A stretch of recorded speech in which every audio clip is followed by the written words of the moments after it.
सच्ची घटना ने लिखने को मजबूर किया। एक पत्रकार कई घटनाएं रोज आंखों के सामने होते देखता है जो उसकी जिंदगी बदल देता है। ऐसी ही एक सच्ची कहानी मेरे पास भी थी। यह कहानी बहुत दुखद थी, शायद इतनी कि लोगों का इंसानियत से विश्वास उठ जाए। मगर हमें सच दिखाना होता है, खबर या किताब के जरिए। ऐसे में मैंने भी अपनी किताब में सच को अपने अंदाज में पेश किया है।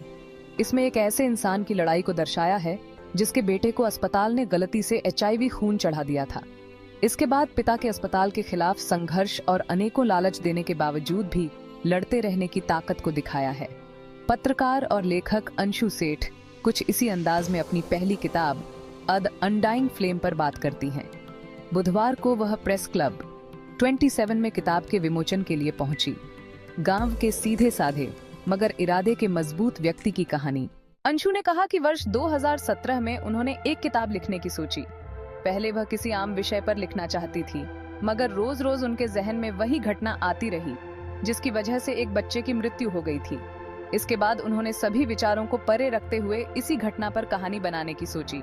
अंशु ने कहा कि किताब लिखते वक्त कई बार उन्हें अंदर तक टूटने का एहसास हुआ।